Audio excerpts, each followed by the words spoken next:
इस खबर के प्रायोजक हैं दास ह्युंडई, आबुलेन, मेरठ। साथियों, हम सभी ये भी जानते हैं कि लीगल अवेयरनेस का क्या महत्व होता है। एक गरीब व्यक्ति तब तक न्याय नहीं पा सकता जब तक उसे अपने अधिकारों का ज्ञान न हो, वह कानून को न समझे और सिस्टम की कॉम्प्लेक्सिटी से डर महसूस करता रहे। इसलिए कमजोर वर्गों, महिलाओं और बुजुर्गों में लीगल अवेयरनेस को बढ़ाना यह हमारी प्राथमिकता है। आप सभी और हमारी अदालतें इस दिशा में निरंतर प्रयास करते रहे हैं। मैं समझता हूं हमारे युवा, खासकर लॉ स्टूडेंट्स, इसमें ट्रांसफॉर्मेटिव रोल निभा सकते हैं। अगर युवा लॉ स्टूडेंट्स को प्रोत्साहित किया जाए कि वे गरीबों और गांव में रहने वाले लोगों से जुड़े, उन्हें उनके कानूनी अधिकार और लीगल प्रोसेस समझाएं, तो इससे उन्हें समाज की पल्स को सीधे महसूस करने का अवसर मिलेगा। सेल्फ हेल्प ग्रुप्स, कोऑपरेटिव्स, पंचायती राज संस्थाओं और अन्य मजबूत ग्रासरूट नेटवर्क के साथ काम करने की हम लीगल नॉलेज को हर दरवाजे तक पहुंचा सकते हैं। साथियों, लीगल एड से जुड़ा एक और पहलू है जिसके मैं अक्सर चर्चा करता हूं।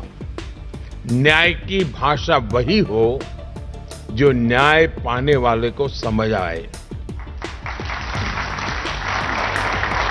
इसका ध्यान जब कानून को ड्राफ्ट किया जाता है तब रखना बहुत जरूरी है। जब लोग कानून को अपनी भाषा में समझते हैं तो इससे बेटर कंप्लायंस होता है और मुकदमेबाजी कम होती है।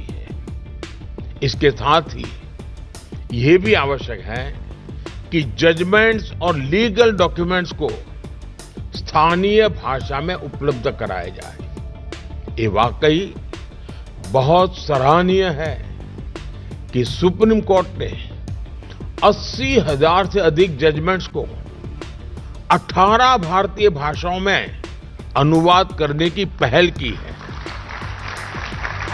मुझे पूरा विश्वास है यह प्रयास आगे हाई कोर्ट्स और जिला स्तर पर भी जारी रहेगा।